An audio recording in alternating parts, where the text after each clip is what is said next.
Donald Trump sat staring at the clock, waiting for it to strike midnight, August 7th. Then he posted on Truth Social.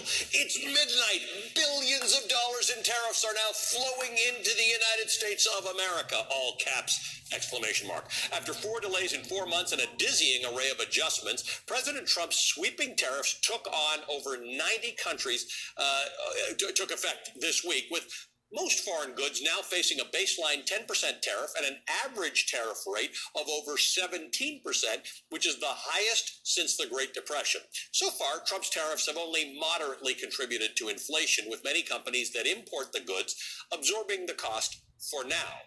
But a lot of companies have signaled that price hikes aren't far off, and some of them are already starting. How might this all look in a real person's life? Well, we've got a real person. To answer that, let's check back in with our old friend Betty and her son Bobby. Bobby's gotten a lot older since then, but we'll update the graphic one of those days. At the moment, Betty has 150,000 miles on her car, but she has to act fast if she wants to buy a new one, because while prices haven't shot up just yet, Cox Automotive, a firm that works with automakers, expects the sticker price of a new model to increase anywhere from 4 to 8% this year alone. Now think about this. The car, if you don't own a house, the car is probably the most expensive thing you own. 4 to 8% on a new car is a big deal. If you're thinking, Betty, my friend, just buy American. It's a little more complicated than that. Even Ford, which produces 80% of its cars in America, has already paid $1 billion in tariff fees and raised prices on a few models that are made in Mexico. So looks like Betty might have to start walking a little bit more. Now, some new sneakers for those walks might be nice. Plus, Betty's son Bobby has aspirations of making the soccer team this year. But high tariffs on countries like Vietnam and India are weighing heavily on the clothing and textile industry. Adidas, Nike, Puma have all announced that they expect to hike prices for their sportswear. The Yale Budget Lab estimates that in the short term, shoe prices are going to shoot up 40% and apparel prices 38%. Bobby's soccer cleats from last year have a big hole in the toe, but they're going to have to do for now. And with a few less exercise outfits, Betty has to do more laundry. Bad news, Procter & Gamble, which makes Tide detergent and tons of other home goods, said in late July it would be raising prices by single-digit percentages after saying in April that the company was doing whatever it could to prevent price hikes. Betty is also an aspiring home chef, as you know, despite how Bobby may feel about her cooking. But even in the kitchen, she feels the pinch of these tariffs on basics like olive oil, often imported from Europe.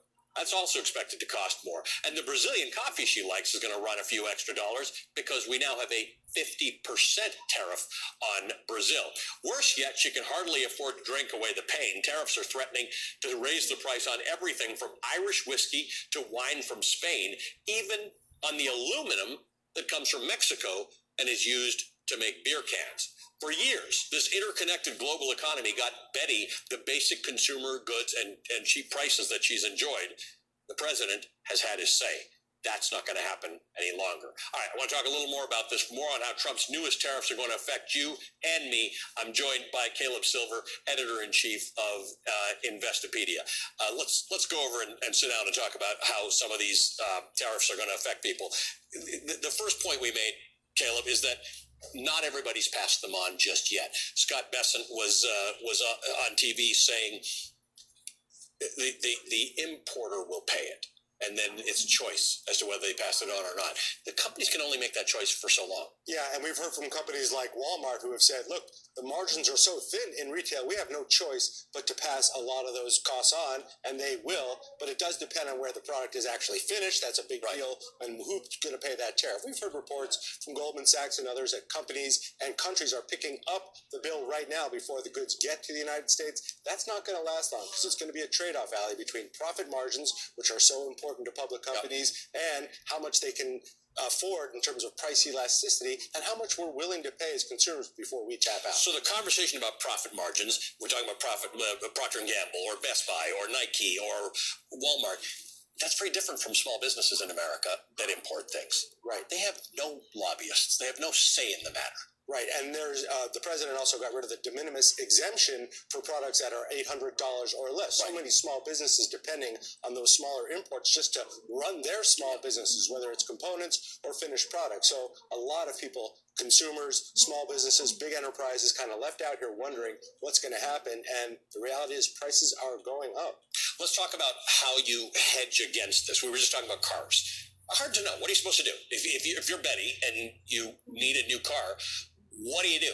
Hope that this all shakes down in a way that's better for you? Hope that car companies entice you because they're worried that you're not going to buy the new car? Like what do you actually, how do you plan for this? Yeah, you're going to have to look and wait to see if any companies offer some price reductions, and it's all about demand. You know, car companies, the U.S. auto sectors, we used to selling more than 10 million cars a year. We haven't had that in a while because auto mortgage rates, auto lending rates have been so high, but they're just getting more expensive because of the car parts, because of the steel, because of the aluminum, and because they've now gotten rid of that tax break for electric vehicles. So if you're thinking about buying a car, you had your chance over the last couple of months. We saw aggressive buying. The prices are going up. Are you seeing anybody talking about strategies for the average person that can work?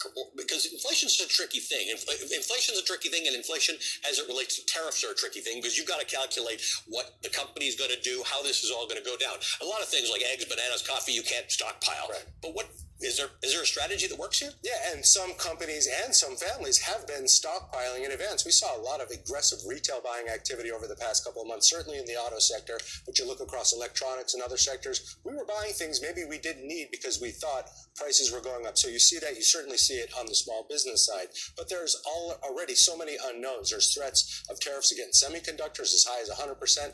We use semiconductors for just about everything right now, but also, what's going to happen with copper tariffs? They were there, they weren't. So there's a lot of uncertainty. Uncertainty paralyzes people, whether you're running a small business, whether you're investing or just trying to run your household. Meanwhile, Donald Trump is trying really hard to get Jay Powell at the Fed to reduce interest rates. Now, interesting, lots of presidents would like lower interest rates. It looks good on them. It makes people feel better. But we have higher than what he would like as interest rates because we still are trying to get inflation into the right spot. Right. This is generally speaking, the tariff thing is generally speaking inflationary, at least in the short term, until we've all adjusted and we're making all the sneakers we want in America and buying all the coffee, growing all the coffee beans and growing the bananas we want, which isn't going to happen. It is inflationary in the short term. Yeah, tariffs are inflationary, full stop. And you know what else is potentially inflationary? Lower interest rates. Right. And incentivize us to spend more, right? We spend more. That drives up consumer spending, which drives the economy. Good thing, but at the same time, it drives up prices at the same time. So you're facing potentially a double whammy of inflation from tariffs, inflation from lower interest rates. The real reason the president wants lower interest rates is because it'll lower the interest payment we make on our national debt, which is just climbing every single day. That frees up a couple $100 billion potentially for this government to use whichever way it wants. We're inviting you to come in and enjoy.